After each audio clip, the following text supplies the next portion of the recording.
First, West Virginia residents were told that their water was unsafe to drink. Now, one expert warns that the air in Charleston could also be toxic. Take a deep breath because this one is a doozy. West Virginia Environmental Quality Board member Scott Simonton testified in front of West Virginia's Joint Legislative Oversight Commission on State Water Resources that he conducted tests and found trace amounts of cancer-causing formaldehyde in the air. Simonton believes this toxic air is linked to the spill of thousands of gallons of 4-methycyclohexane methanol into the Elk River earlier this month. State officials have blasted the testimony. The West Virginia American Water Company called Simonton's opinion misleading and irresponsible. The West Virginia Department of Health and Human Resources put out a statement saying, quote, Scott Simonton's presentation to the West Virginia Joint Legislative Committee today is totally unfounded and does not speak to the health and safety of West Virginians. They also argue that formaldehyde is only created under extremely high temperatures. But Simonton is not the only expert speaking out. Richard Dennison, a toxicologist at the Environmental Defense Fund, said he thought the Center for Disease Control might have called the all clear too early, given the fact that the only research ever done on this chemical's health effects were tests on lab rats done back in 1990. He also pointed out that only adult rats were exposed to the chemical, so it is hard to determine the effects on children. Now, to be fair, the CDC never used the word safe to describe the water when it gave the all clear.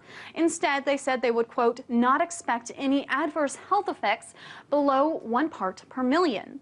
Meanwhile, we are also learning that the amount of MCHM spilled into the Elk River is bigger than originally estimated. It now stands at 10,000 gallons. Also, a second chemical was leaking into the Elk River that's known as PHH.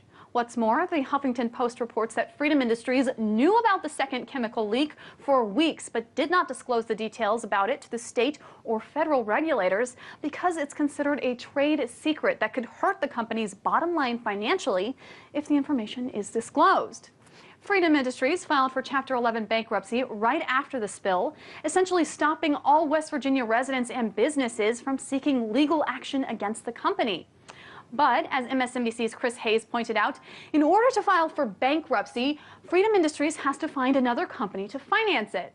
Not one, but two companies stepped up to the plate, Mountaineer Funding LLC and WV Funding.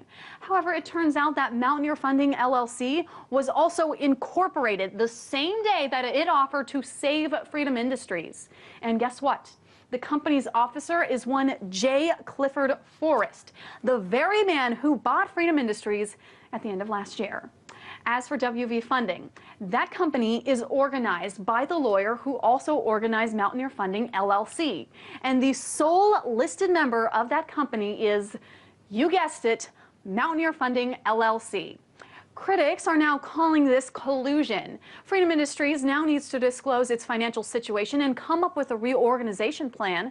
However, that plan could take months or even years to be put into effect. So it looks as if the battle for West Virginia's water supply isn't over yet. In Washington, Meghan Lopez, RT.